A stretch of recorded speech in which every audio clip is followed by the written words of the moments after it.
ఒక వ్యక్తి తన జీవితాన్ని మర్చిపోకుండా తను ఏ విధమైన జీవితంలో ఉండి ఎదిగి మళ్ళా ఆ సమాజానికి నేను ఉపయోగపడాలి అని గొప్ప ఆలోచనలతో భావనలతో ఉన్న వ్యక్తి సతివాద ఈశ్వరరావు గారు.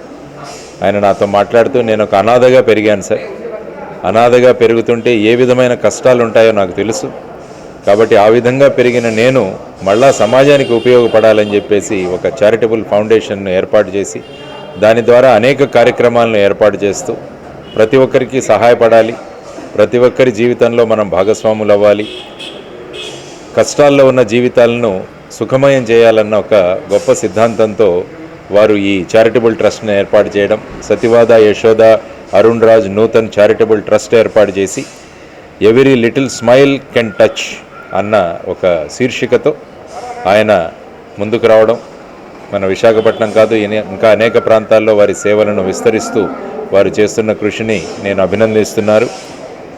మానవ సేవే మాధవ సేవ అన్న ఒక ప్రిన్సిపల్తో ఆయన ముందుకు వెళుతూ పిల్లలకు పుస్తకాలు, ఆ తర్వాత వైద్య సహాయం, ముఖ్యంగా రేషన్ ఇవ్వడం, ఆ తర్వాత వృద్ధులకు వారందరికీ కూడా సేవలను అందించడం, ఇటువంటి సతివాద ఈశ్వరరావు గారిని మనం అందరం కూడా ఆదర్శంగా తీసుకొని ఆయన సేవలను మనం గుర్తించి ఆయన ఇంకా విస్తృతంగా ఈ సేవలను సమాజంలో విస్తరింపజేస్తూ సమాజాన్ని ఆనందమయంగా చేస్తున్నందుకు వారికి అభినందనలు, వారి ట్రస్ట్ సభ్యులకు కూడా అభినందనలు తెలియజేస్తున్నాను. ఈశ్వరరావు గారికి ఈ సందర్భంగా నేను అభినందనలు తెలియజేస్తున్నాను. చాలామందికి చారిటీ చేయాలని మనసులో ఉంటుందండి, కానీ అది ఆచరణలో పెట్టడానికి చాలా ఆలోచనలు ఆపేవాళ్ళు చాలామంది ఉంటారు. చాలామంది అనుకుంటారు నేను అది చేస్తాను ఇది చేస్తాను, కానీ అనడం కాదు చేయడం గొప్ప. ఇలాంటి గొప్ప వ్యక్తులు మన సమాజంలో మన వైజాగ్లో ఉండడం మనందరికి గర్వకారణం. ఇలాంటి గారిని ఆదర్శంగా తీసుకొని మీరు ఎవరికి చారిటబుల్ ట్రస్టులు పెట్టి దేశాన్ని ఉద్ధరించక్కర్లేదు. మీ తల్లిదండ్రుల్ని అలాంటి చారిటబుల్ ట్రస్ట్లో చేరకుండా చూడండి చాలు.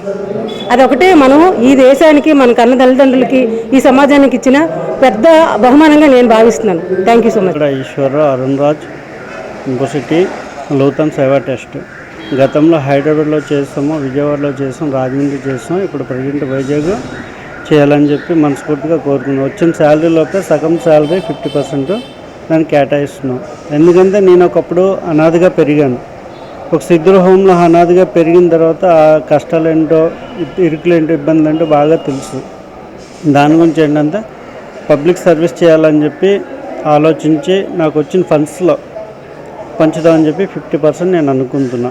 ఎందుకంటే ఎంప్లాయ్మెంట్ అరుణ్ రాజు కుమార్ గారు ఇచ్చారు, దాని మీద మేము ముందుకెళ్తున్నాం. ఇలాగ ఎన్నో చేయాలని చెప్పి ఆశ ఉంది. దానికి సభ్యులు కూడా సహకారం అందిస్తున్నారు.